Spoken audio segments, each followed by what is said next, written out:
falla la memoria y el texto se esconde, aparece La Morcilla, un podcast para hablar de aquello que no está programado. Porque lo importante es no quedarse callado.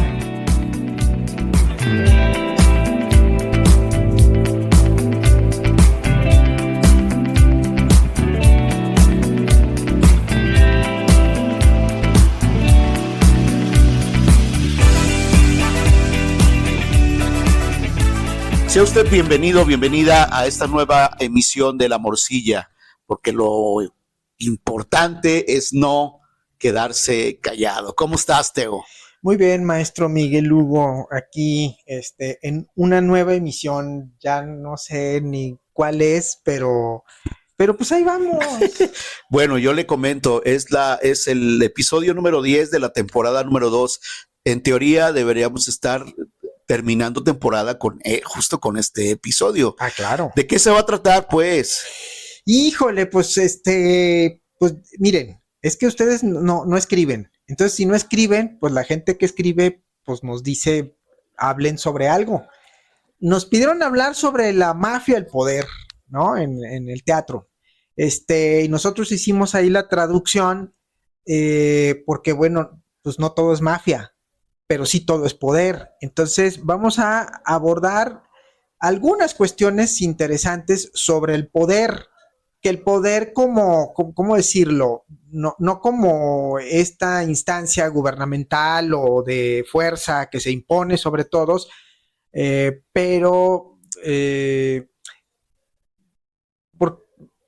más bien cómo opera el famoso poder y cómo produce individualidades y costumbres, maestro. Bueno, y pensaría también como en los grupos de poder que de alguna manera inciden, pues en la construcción, en la ¿no? construcción de esa realidad, de esas realidades que vivimos. Bueno, espinoso el tema. Pues bueno, vamos a ver quién se nos araña, vamos a ver cómo nos sale.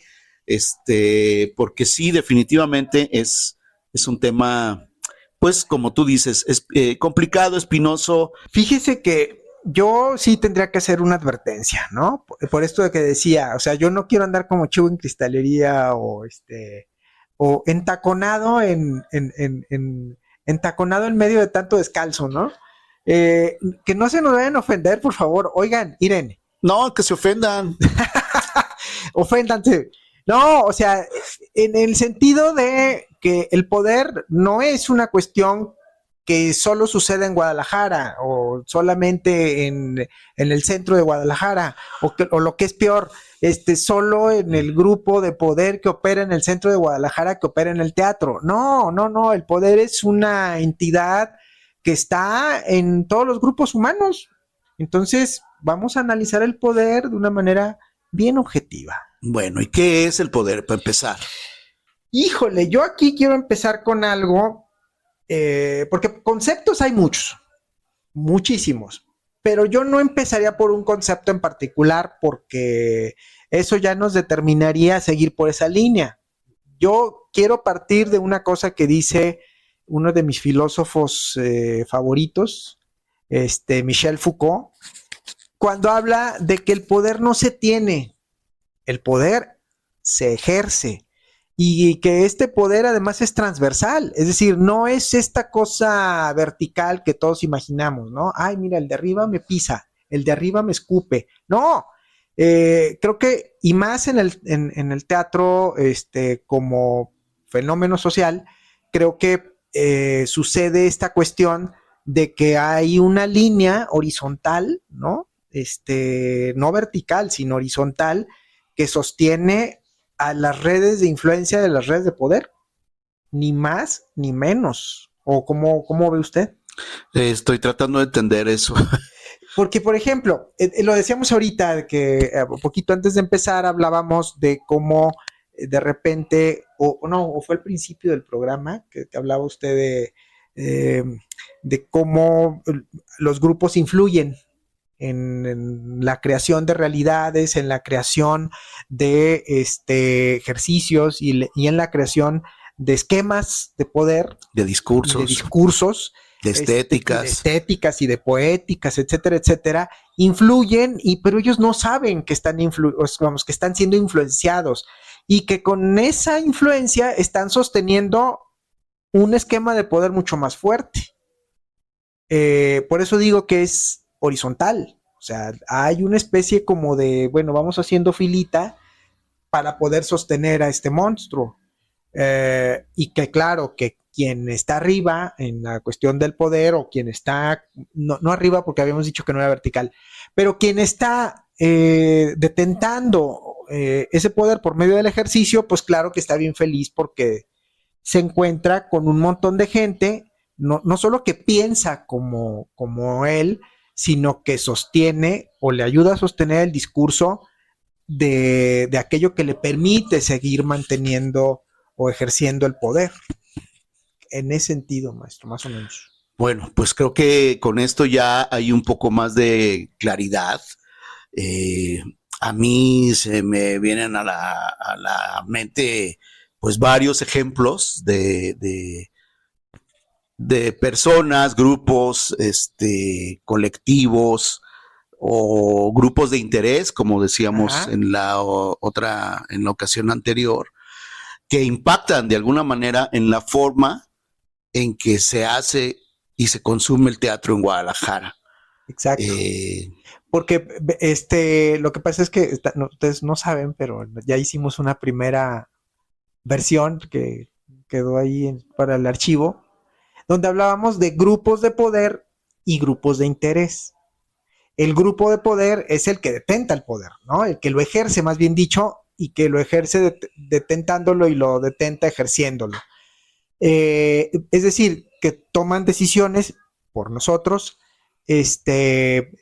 tienen presupuestos que deberían ser como mejor distribuidos, tienen todos los elementos suficientes y necesarios para seguir ejerciendo y por consecuencia detentando el poder. Mientras que el grupo de interés sería, que maestro, como una especie de aspiracionismo a tener un grupo de poder. Bueno, o estos grupos de interés que pretenden o asumen poder influenciar. Claro. Y ya bueno, creo que hay otro término interesante, poder influenciar sobre, otra vez, la forma y el consumo del teatro en Guadalajara, ¿no? Sí, sobre estos elementos de poder.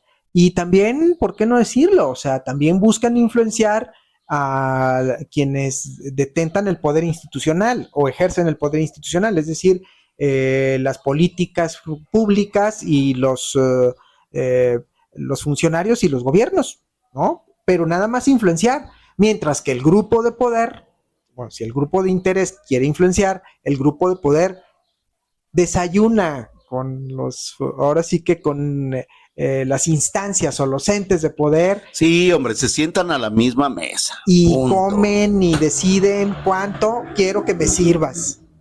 Y tú dime cuánto me quieres servir y yo te digo cuánto quieres que me sirvas. Cuánto quiero que me sirvas, ¿no? Una cosa así. Porque toman decisiones los grupos de poder. Los grupos de interés es raro que tomen, toman parte, forman parte de una red de influencias, pero ya al poder político le corresponde decir, bueno, sí o no, pero con el grupo de poder, al poder político no le queda de otra, o sea... Oye, ¿y tú cómo crees que esto impacte en, digamos, por ejemplo, ya en el suceso teatral, o en el fenómeno teatral tal cual, en la cartelera, otra vez en el consumo, y hasta, diría yo, en la formación del gusto del espectador, cabrón? Híjole, ahora sí que me hizo una pregunta bien espinosa. Porque de un poco de eso habla nuestro filósofo de cabecera, bueno, más bien nuestro sociólogo de cabecera, Pierre Bourdieu, con esto de los capitales. Es decir, hay una formación del gusto a partir como de pertenecer o querer pertenecer a ciertos detentores de capital cultural, social o simbólico. Pues el aspiracionismo tal cual, ¿no? O sea, yo quiero hacer teatro como fulano, o como sutano, o como mengano. Como perdiendo perdiendo la óptica o perdiendo la distancia crítica del querer o poder hacer teatro porque quiero pensar la realidad de una o de otra manera, ¿no? O porque me sirve para reflexionar mi propia práctica a partir de la realidad, no sé. Creo que cuando un grupo de interés o un grupo de poder establecen esquemas de influencia o esquemas de manejo en la toma de decisiones, etcétera, etcétera, pues ya están determinando un montón de cosas, ¿no? Digo, principalmente porque muchas líneas curatoriales están hechas de lo que cierto grupo de interés piensa o cierto grupo de poder ejerce. ¿No sería raro que entonces también algunos hacedores de teatro, algunos creativos que les llaman ahora, o cómo, creadores, ahora algunos creadores escénicos se decanten por alguna de estas líneas curatoriales, aspirando conectar con algún sector de poder o del consumidor? Ah, claro. Es decir, moldear su propia estética y su propia línea discursiva al posible gusto del espectador. Sí, o de la línea curatorial o de la línea de trabajo que establece el poder político, ¿no? Que bueno, que esas están desde hace años como muy establecidas, ¿no? Y cada vez más, sí. ¿no? Sabemos que hay 3 o 4 temas recurrentes a los cuales uno tiene, o que conforman la agenda, justamente, la agenda de la agenda del teatro institucional o del teatro que podría ser apoyado por una institución, ¿no? Claro, y que para mi gusto, no es una crítica, es una observación, o véanlo al revés, no es una observación, es una crítica.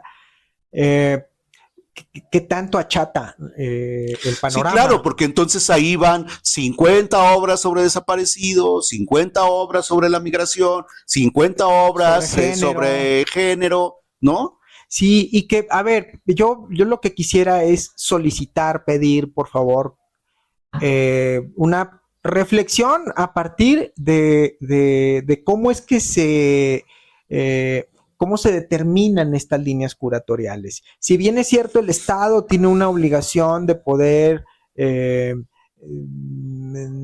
a ver, ojo, no determinar de qué vamos a hablar o cómo lo vamos a hablar o qué vamos a hacer y cómo lo vamos a hacer, sino de promover, fomentar y de hacer una distribución equitativa del producto artístico. Y creo que a veces la oferta está como muy plana en el sentido de que hay como una constante de género, migrante, desaparecido, y no porque no se deba hablar de eso, sino en el cómo se manejan los temas, ¿no?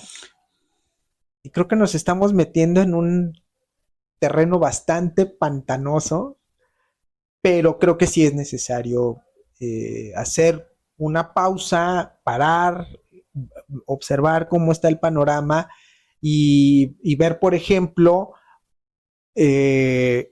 por qué una obra que habla de violencia X no podría como rayar un poco con lo políticamente incorrecto o rayar un poco con como con las líneas críticas o las líneas mínimas como de peligro de cruzar ese charco, más bien, ¿no? Pero es que entonces lo que tú me estás diciendo o lo que estás diciendo es que el teatro se ha vuelto cómodo. Yo no quisiera decir cómodo, pero sí previsible, ¿no? Y más que previsible. O políticamente correcto. Sí, que yo no sé que tengo algún problema ahí con lo políticamente correcto, pero porque me preocupa más la cuestión previsible. Es decir, ya sé que me vas a hablar de tal cosa y me vas a hablar en este sentido porque estás siguiendo una fórmula que te va a asegurar un lugar en tal festival, por ejemplo, ¿no? Bueno, sí, digo, de cuántos grupos no hay, los conocemos, existen. Que es un grupo, que son a veces grupos de interés, ¿no? O que hacen obras para festivalear. Claro. Nada más. Sí. ¿No? Que van persiguiendo, pues sí, eso, que van persiguiendo el varo, cabrón. Y que uno no está, vamos, yo no estoy en contra de que haya líneas curatoriales así de cerradas, ni tampoco estoy en contra de que haya ciertos temas que deben tocarse, pero uno pediría como mínimo hacer una problematización, no digo en extremo, pero sí una problematización consciente, una problematización crítica de cómo suceden o cómo ocurren los fenómenos. Porque ya incluso me parece que de repente hay fórmulas. Sí, definitivamente. Es que ese es el tema. O más bien a eso quise llegar cuando dije que entonces el teatro se ha convertido en algo políticamente correcto, ¿no? Porque creo que a pesar de que se abordan estos temas que son estos temas sociales que son urgentes, pero pues que también creo yo que se hacen como desde... No te tienes que meter aquí, ¿no?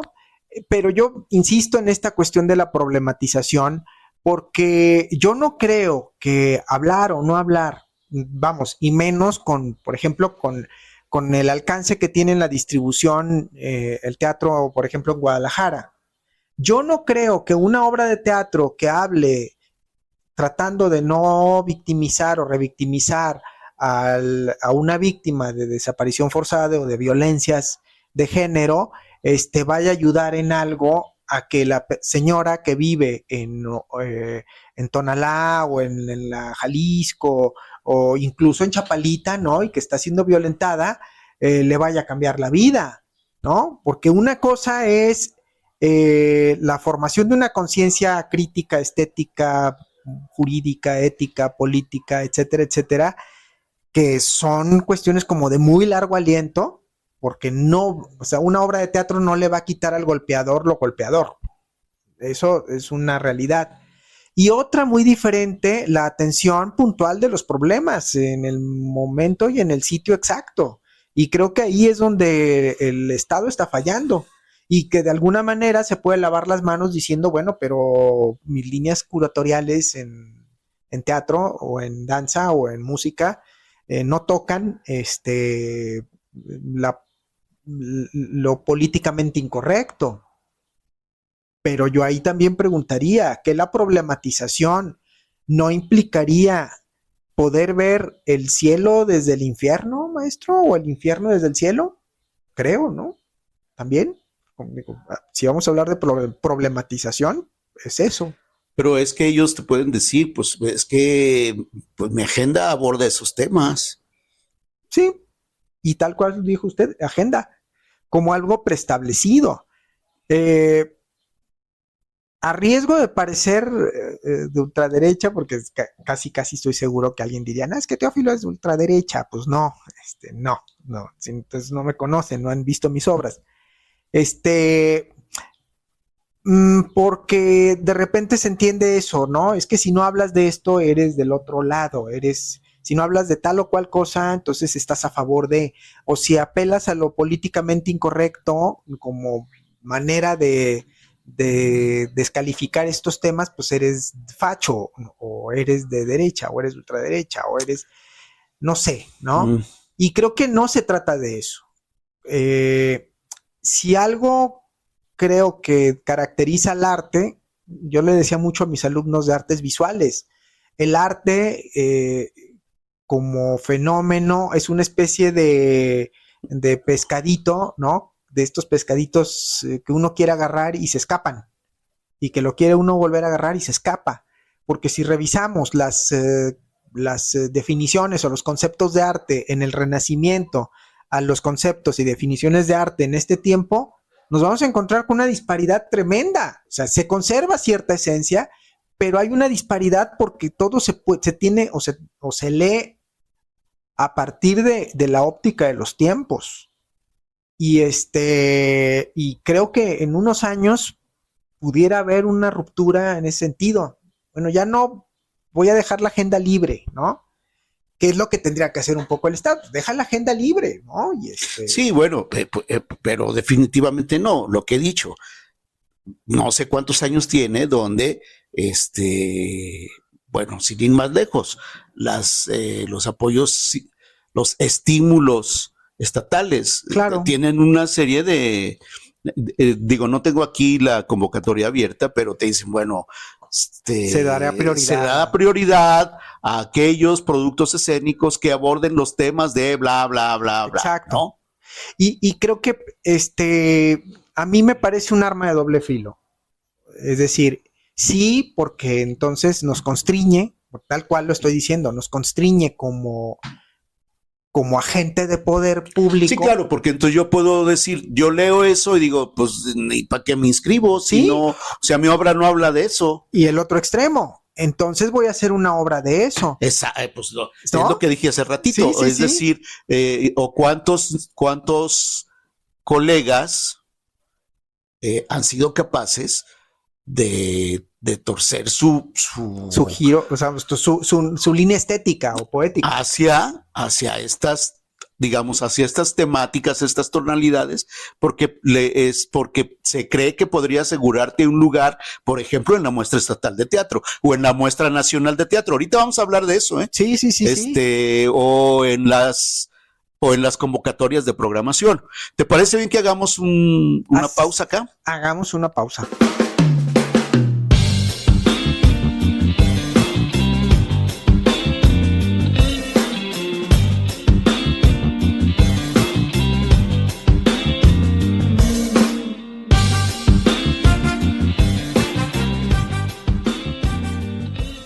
Bueno, pues regresamos. Estamos hablando de grupos de poder y grupos de poder, grupos de interés y el teatro tapatío. Exacto. Y yo creo que me metí en un berenjenal. No me vayan a decir facho, no me vayan a decir derechoso y viejito, que está por lo políticamente incorrecto, porque no lo soy. O sea, si van a ver mis obras, no lo soy. Híjole, me sonó, maestro, ¿A quién?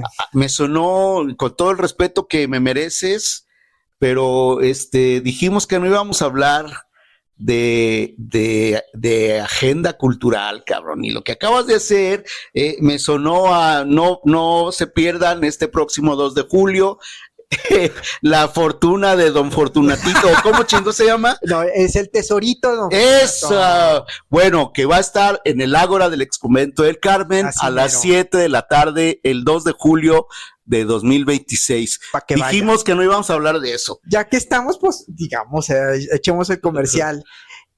No, porque de repente cuando uno dice, pues, es como este rollo de la gente que cuenta chistes, ¿no? Ay, es que se quejan de que ya no se puede hablar de todo, pero que no podemos revictimizar ni insultar. No, es que tampoco estoy hablando de no hablar de esos temas, sino de, insisto, problematizar. ¿Qué es problematizar?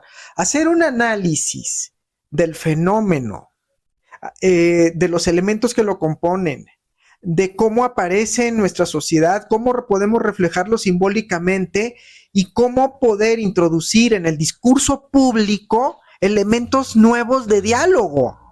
Tan sencillo como eso, porque, perdón, pero así como el Estado de repente en este caso nos dice, estos son los temas de la agenda, también la derecha lo está haciendo en Estados Unidos. Acaba de borrar todos esos temas y ahora está como impulsando otro tipo de agendas discursivas.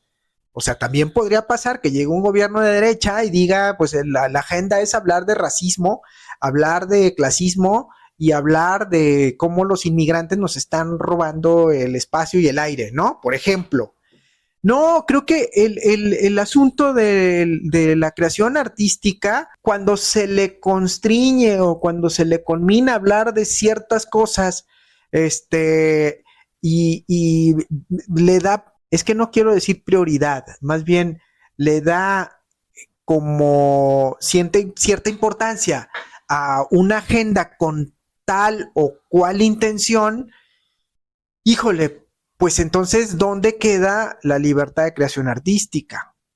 O sea, ¿dónde quedará quien no quiera hablar de una cuestión, no sé, o sea, y hasta miedo me da decirlo, ¿no? Una cuestión de género, una cuestión de violencia institucional, no sé, y quiere hablar del problema de la libertad. Híjole, ahora que dices del problema de la libertad, pues sí, la libertad en realidad es un problema porque no la entendemos. Y bueno, lo que yo te decía antes de empezar a grabar, pues pareciera que no sabemos qué hacer con ella, ¿no? Y como muestra un botón, todos los desmadres que están sucediendo con el pretexto de las celebraciones. Y fíjese que bueno, yo sé que no es un programa que hable de eso, que tú has puesto sobre la mesa el tema de la derecha. Pues es que por ahí nos van a chingar, cabrón. Porque la derecha... Eso, o sea, lo único que estamos logrando con eso es que el sistema de derecha se instaure en el chingado país en unos años. En nombre de la libertad. En nombre de la libertad. Porque es eso, o sea, la libertad que propone gente como Javier Milei o la libertad que propone gente como Keiko Fujimori o Abelardo de la Espriella, es una libertad donde pues, el que tiene más saliva come más pinole, ¿no? Y quien puede, puede. Que es un poco lo que ha estado pasando aquí, pues, ¿no? O sea, en el nombre de la libertad, salgo, hago desmanes en la plaza, tumbo el semáforo, y pues, ¿qué pasa? Estoy celebrando, ¿no? Y la propiedad pública, pues, para eso está, digo, ¿no? Si la voy a destrozar porque mi libertad me dice que estoy bien feliz, y creo que es uno de los temas que sí tendríamos de qué hablar, o sea, la libertad en relación con su dupla, la necesidad. Fíjate que a partir de esto, ahora viene a mi mente una frase de una obra que monté hace mucho y que de repente nos costaba entenderla, pero creo que ahora tiene un montón de sentido y que dice, estamos preparados para todo, menos para el éxito. Exacto. En fin, ahí la vamos a dejar. Porque, es una frase de Luis Aillón, dramaturgo mexicano, que venía, está en... Hagamos de leer usted y yo un día que hagamos esa sección de puesta en mesa, hagamos de leer la primera escena o alguna escena de Partida. Ah, claro. Sí, ¿Tú la viste? Yo vi Partida. Pues sí, hasta escribiste de ella, ¿verdad? Sí. Creo. Y es que es eso, maestro. A veces creo que el asunto no está en hablar directamente del género, sino en hablar, por ejemplo, del derecho a la libertad que tienen las personas de tal comunidad o de tal otra, de poder ejercer su libertad de una manera consciente, responsable, respetuosa, etcétera, etcétera, etcétera, etcétera, y que no necesariamente deben tener la etiqueta de teatro de género o teatro que hable de género o teatro que hable de cuestiones socialmente responsables, ¿no? Creo que hay muchos temas, y usted lo acaba de decir, con Partida. O sea, tenemos una dramaturgia tan rica en México que yo, por ejemplo, me pongo a pensar en una obra que es muy sencilla de Sabina Berman. No sé si recuerda usted esta obra.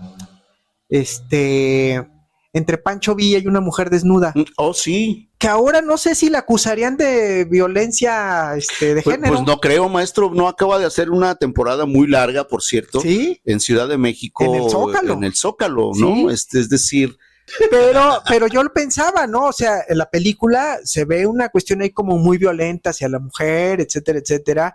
O había otra de Sabina Berman, donde trata muy bien el tema de la libertad sin tener que hablar, que la manera más fácil de hablar, por ejemplo, de una cuestión feminista, es decir, poner un personaje que diga yo soy feminista, ¿no? Y quiero esto. ¿Qué obra es? ¿Te acuerdas?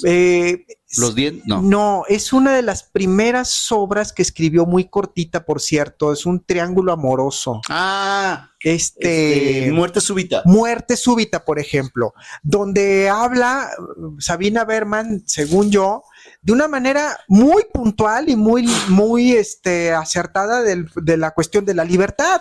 Oye, ¿no? ¿Te acuerdas que le presentamos su libro aquí en la FIL? Sí, maestro, me acuerdo. Presentamos de puro teatro.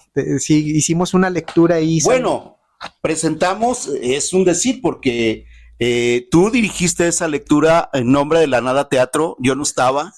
Sí, andábamos, bueno, usted andaba andaba de gira o no sé dónde chingados andaba, y La Nada Teatro presentó, de hecho es la única vez que La Nada Teatro ha sido dirigida por otro director que no sea yo. Dirigimos un par de lecturas, creo que fue Molière y Feliz Nuevo Siglo. Es verdad, sí, Molière. Hermosa. Y Feliz Nuevo Siglo, Doctor Freud. Ah, bueno, también eso está padre. Y desde aquí le mando un saludo a los compañeros y compañeras que nos acompañaron, porque fue Pepe Galindo y Nacho. Creo que Nacho Ayala y Michelle Zurita, que actuaba en ese entonces. Y por ejemplo, en Muerte Súbita. Muerte Súbita. Están las dos. Entre Villa y una mujer desnuda, Muerte Súbita. Está buenísimo Feliz Nuevo Siglo, Doctor Freud. Que es Molière, que de verdad, qué hermosa obra, cabrón. Hermosísima. Y que problematiza muy bien, por ejemplo, yo me acuerdo de Muerte Súbita, porque es un triángulo amoroso, sí. Y ella, la decisión está en ella, ¿no? Y dije, bueno, y no hay como un discurso así, elaborado donde... No, creo que,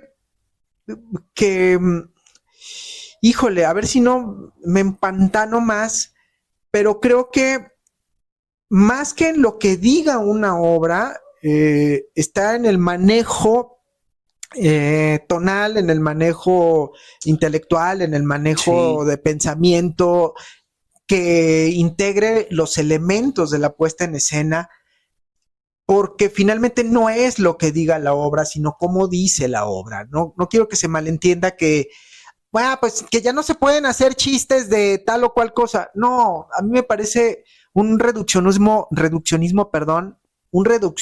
vulgar, un reduccionismo hasta procaz, ¿no? Porque yo puedo tener, no sé, una obra que todo el tiempo me esté hablando de cuestiones de género, por ejemplo, pero que mi puesta en escena sea totalmente diferente, ¿no? Creo que es más bien apelar a la reflexión, o más bien dicho, al pensamiento como línea, ¿cómo decirlo? Línea ética del manejo de las cosas en el teatro. Sí, definitivamente. Bueno, vamos a escuchar, si te parece bien, esta participación que tenemos con Tania de la Peña. Así. Que es a partir justo de un texto que habla de...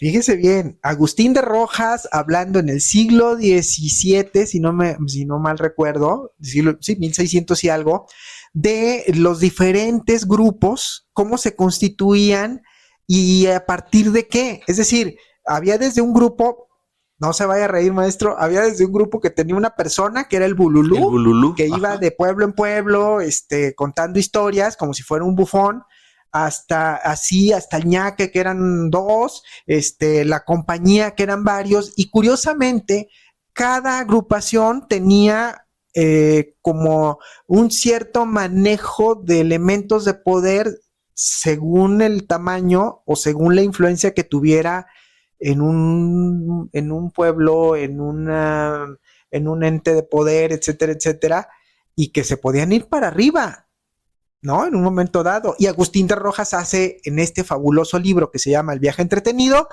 una clasificación de esos grupos. Bueno, pues vamos a escuchar a Tania de la Peña y regresamos. Puesta en mesa. Textos para compartir.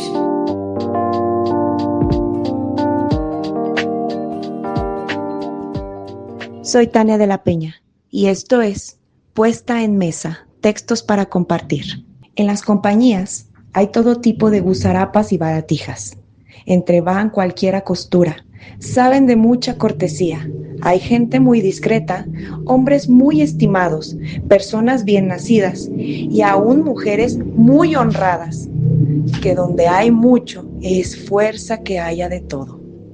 Traen 50 comedias, 300 arrobas de hato, 10 y 6 personas que representan y 30 que comen. Uno que cobra y Dios sabe el que hurta. Unos piden mulas, otros piden coches, otros literas, otros palafrenes. Y ningunos hay que se contenten con carros, porque dicen que tienen malos estómagos. Sobre esto suele haber muchos disgustos. Son sus trabajos excesivos, por ser los estudios tantos, los ensayos tan continuos y los gustos tan diversos. Aunque de esto Ríos y Ramírez saben harto, y es así mejor dejarlo en silencio, que a fe que pudiera decir mucho. Fragmento del libro El viaje entretenido, de Agustín Rojas. Continuamos con La Morcilla. Bueno, ya estamos de vuelta y justo estábamos pensando en cómo retomar el tema ya para ir hacia un cierre. Sí. Y tú mencionabas dos cosas que me parecen bastante no solo interesantes, sino necesarias y prudentes para el tema que estamos abordando. La primera, por ahí mencionaste algo de Artaud. Sí. Yo llevaré hacia más adelante un ejemplo de justamente este librito que acabamos de sacar. Y bueno, este librito que acabamos de sacar es justo Puro Teatro de Sabina Berman, que fabulosa, bueno, tiene varias anécdotas alrededor. La que ya mencioné anteriormente, esta que tú me acabas de platicar, sobre cómo se pusieron de acuerdo para poder hacer la lectura en ese momento. Y bueno, lo otro que estabas diciendo de los esquemas de poder. Sí, fíjese que cada época crea su esquema de poder. O sea, no podemos no tener esquemas de poder. De hecho, uno de los elementos que consolidan que sucedan o no sucedan ciertas cosas tiene que ver con esquemas de poder, que es un esquema de poder cuando hay agentes, hay elementos, hay factores de poder que se conjuntan, se manejan, se hacen alianzas, hay grupos que lo sostienen, grupos de interés que influencian o que buscan la influencia en los agentes de poder, y los grupos de poder que finalmente ejercen realmente el poder y toman decisiones. Por ejemplo, el teatro isabelino. Si Shakespeare llega a nosotros es porque hubo un interés del poder por Shakespeare. Más adelante vamos a ver. Oye, bueno, pero además, sí, y todos los mitos, leyendas, anécdotas y demás que hay alrededor de Shakespeare. Claro. Y que también, perdóname, ahí había una relación de poder. Bueno. Interesante, ¿no? Por acá tenemos otro que se llama El Código Shakespeare, que habla sobre Bacon y Marlowe. No, el noble noble que dicen que era el que realmente escribía las obras, pero no podía firmarlas porque estaba... Sí, la leyenda esta. Sí, pero esa se la vamos a contar después. Sí. Vamos a continuar con es que si no terminamos. Sí, porque es eso, o sea, un esquema de poder también sirve para consolidar momentos históricos, ¿no? O momentos interesantes, pero llega un momento en que se agota y se vuelve una instancia represiva, ¿no? Pensemos, por ejemplo, en Artaud, Antonin Artaud. Antonin Artaud en los años 20 y 30 era un autor maldito, ¿no? Es decir, está loquito, no sabe, no puede. Claro que se salía de todos los esquemas. O sea, si Antonin Artaud estuviera vivo en este momento, pues no podría estar en ninguna muestra ni festival. No. Cuando realmente se vuelve un referente real, es en los años 60. Él muere en el 47, si no me equivoco.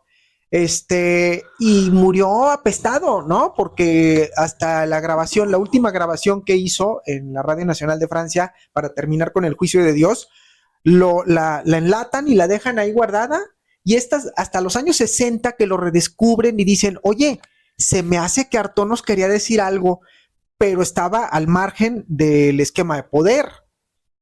Con esto, ¿qué quiero decir? Que no todo lo que está dentro del esquema de poder necesariamente cumple con la obligación histórica de venir o de ir hacia adelante en la historia misma, o en el desarrollo o en el progreso de los discursos sociales. Artaud en su momento fue un condenado por la sociedad, como lo fue Van Gogh, como lo fueron muchos creadores artísticos que no encajaban en el esquema de poder, y que muchos años después a alguien se le ocurrió, mira, Artaud creo que cumple con algunas cosas que nos interesan. O, mira, creo que esta cosa que Van Gogh pintó ya no cuesta los 3 chelines que le dieron por ella, sino $13 millones, ¿no? En el caso de los girasoles. Creo que también ahí el poder es muy caprichoso, y que no solo tiene que ver con los grupos que toman la decisión o los agentes que toman la decisión de empoderar tal o cual cosa, empoderar tal o cual discurso, sino también los grupos de interés que lo siguen. ¿Y cuál es el grupo de interés más interesante y más importante en el teatro en general? O sea, no solo en Guadalajara, tal vez menos en Guadalajara, la crítica, ¿no? Si un crítico, por ejemplo, hablemos de Ciudad de maestro, México, no me pise ese callo, porque... No, es que, por ejemplo, un crítico en Ciudad de México que sí es muy influyente, le puede levantar o le puede tumbar una obra. Muy, muy interesante esto que acabas de mencionar de Artaud. Yo la verdad es que lo desconocía, pero otro ejemplo de la relación del creador con creador con el poder es uno sensacional. El rey Luis XIV y Molière. Que ahí le dio al clavo, porque Molière es Molière gracias a que hubo esta instancia de poder, Luis XIV, que lo impulsó no solo primero a sostener su compañía, ¿no? Sino que después, gracias a Molière se funda la comedia francesa, y pues Molière, y bueno, también este pleito que había entre Lully y Molière por ganarse la preferencia y el favor del rey, ¿no? Hay una película bastante interesante que habla justamente de esto, de esta lucha de poder, y que además tiene una estética fabulosa, maravillosa, que es El Rey Baila, ¿no? Sí. El Rey, Le Roi Danse, de Luis XIV, ¿no? A ver, aquí está y la vamos a mencionar para que la busque usted. Le adelantamos que no está en plataformas, desafortunadamente. Que se vaya a Centauros Video ahí seguramente ahí la va a encontrar en 20 varos. Es del mismo director de Farinelli, otra película genial, ¿no? Sí. De Gerard Corbiou, y The King is Dancing, Luis XIV, el Rey Sol. Bueno, y al respecto, me gustaría que escuchemos a Ixchel Denis hablar de eso. Con esta sección de El Entremés, un dato curioso antes de pasar a lo que sigue, y que habla justamente sobre Molière. El Entremés, un dato curioso antes de pasar a lo que sigue.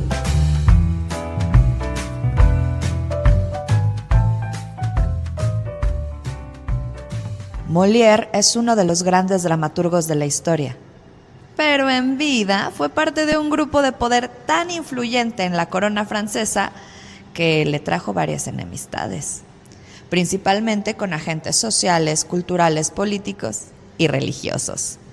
Cuando murió, tardaron 4 días en poder darle sepultura, debido a que la iglesia se negaba a darle un entierro cristiano, ya que a las personas públicamente indignas, como lo son los excomulgados, censurados, manifestantes infames como las prostitutas, los concubinos, comediantes, usureros, hechiceros, paganos, judíos y todo tipo de infieles herejes, no se les permitía el privilegio de un entierro como Dios manda. Fue hasta que el rey Luis XIV intervino que el dramaturgo pudo ser enterrado en los términos más decentes y honorables. Para la morcilla, Ixchel Denis.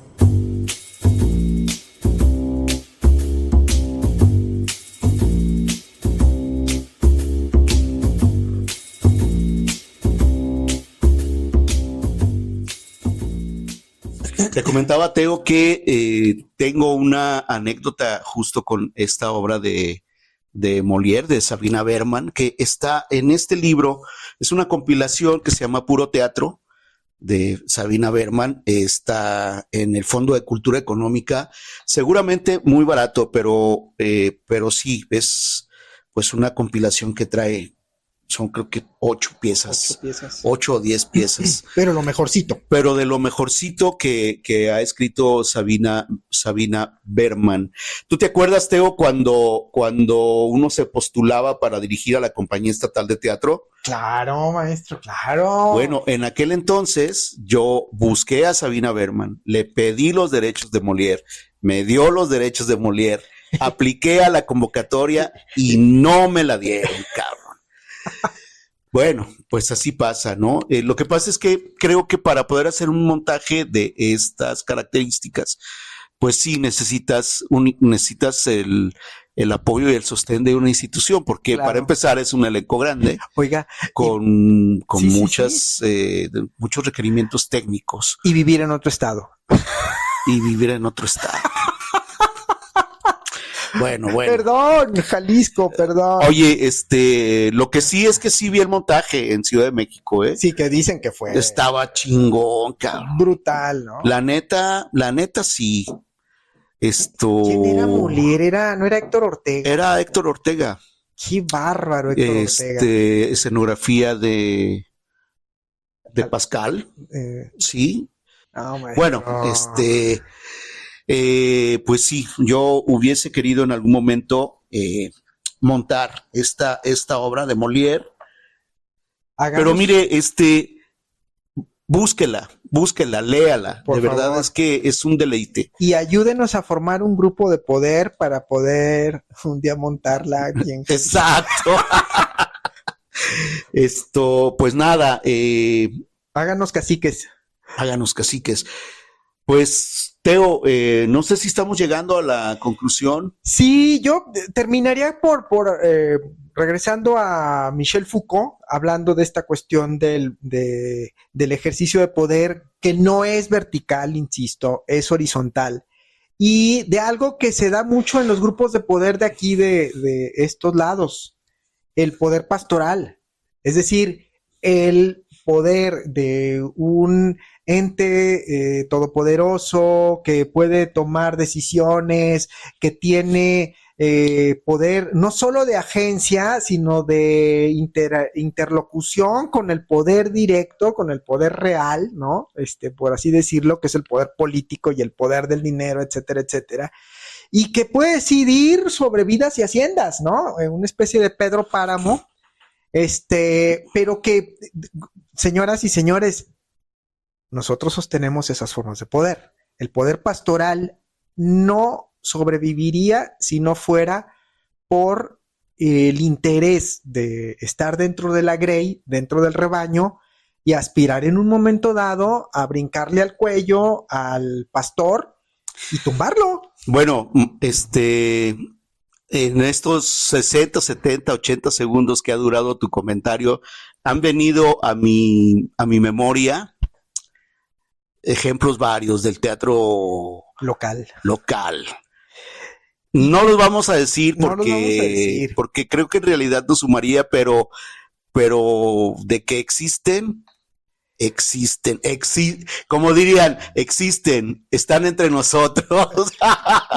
Yo agregaría, como para terminar mi participación en esta cuestión del somerísimo, muy somero análisis del poder en el teatro y en las artes escénicas de Guadalajara, del centro de Guadalajara, de la zona de, o sea, ya cada vez más acotado, que de repente sí me parece un poco patético que siendo una zona tan pequeña, el teatro hegemónico de Guadalajara, la pelea del poder esté tan fuerte a veces, ¿no? Es como disputarse el reino del ladrillo, ¿no? Disputarse el reino del poder mover el barco en el vaso de agua cuando el contexto es mucho más amplio. Sí, Teo, pero nos hemos dado cuenta, lo hemos vivido a lo largo de décadas, cabrón, que pues eso, así sea un pinche vaso de agua, les ha funcionado. Todos queremos el vaso de agua. Les ha funcionado, es decir, bueno. Bueno, ¿te parece si? Sí, ahí cortamos. No más decía eso, pues, o sea, como yo lo que invitaría a la gente es que nos salgamos del vaso de agua, nos salgamos del rebaño y busquemos en el contexto, tal vez no otros contextos u otros ámbitos donde ejercer poder, sino otros ámbitos, otros contextos dentro de la misma Guadalajara o del mismo Jalisco, para poder establecer un diálogo de fuerzas, un diálogo de capacidades y un diálogo de creativo con otros agentes, con otros factores. Tal vez no va a haber dinero en un principio, pero caray, creo que llega el momento, señoras y señores, en que debemos romper con la inercia, así como como el psicólogo nos llega a decir a veces, pues te va a tocar romper con la inercia, ¿no? Te va a tocar romper con el círculo bueno, en mi caso me decían, romper con el círculo de odio del papá al abuelo, del abuelo al hijo, etcétera, etcétera. Pues hay que romperlo y transitar hacia otro lado, y a lo mejor, el teatro es un territorio más amplio del que pensamos. Bueno, pues ahí está. Fíjate que yo quisiera hacer una pequeñísima reflexión justo ahora que estamos llegando al final del programa 10 de la segunda temporada. Hacer la morcilla implica, en principio, un gusto por explorar e indagar los temas de los que vamos a hablar. Y además también, pues, como la posibilidad de hacer teatro de otra manera, porque lo hemos dicho, o sea, el teatro se piensa, se dialoga y por lo tanto entonces también se comparte, se discute, se genera una comunidad alrededor de ello. El teatro no solamente es estar en escena, no solamente es el hecho o el acto de actuar, sino también de pensar y de hablar alrededor de ello. Y pues nada, agradecer a quienes nos han acompañado a lo largo de estos programas, a las queridísimas compañeras que generosamente se han sumado con sus participaciones. Y que bueno, pues vamos a pensar justo ahora cómo es que vendría una tercera temporada. ¿Qué piensas tú? ¿Habrá tercera temporada o no? Híjole, pues yo creo que vamos a verlo, vamos a dejar ahí en suspenso, porque sí, digo, por ejemplo, hoy con este tema quedan muchas cosas en el tintero. Por ejemplo, algo que Michel Foucault maneja mucho en su teoría sobre el poder es el famoso biopoder, ¿no? O sea, cómo el poder es que se instala en nuestro cuerpo y no lo sabemos. A mí me gustaría hablar de eso a partir de ciertas prácticas pedagógicas. Bueno, pues ahí está, digamos, un tema que siempre hemos estado arrastrando es justamente pues la formación teatral en Guadalajara, etcétera, etcétera. Pero bueno, por lo pronto vamos a dejar acá.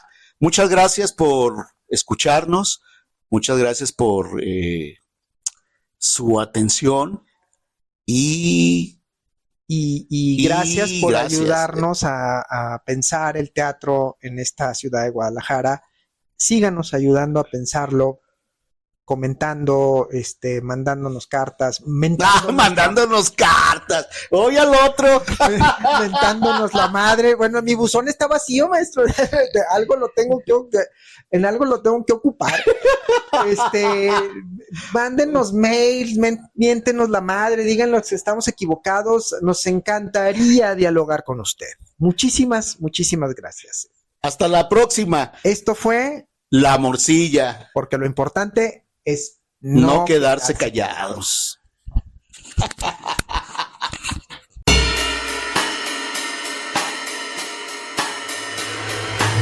Se acabó La Morcilla. Apréndase bien su texto y búsquenos en la siguiente emisión. Porque lo importante es no quedarse callado.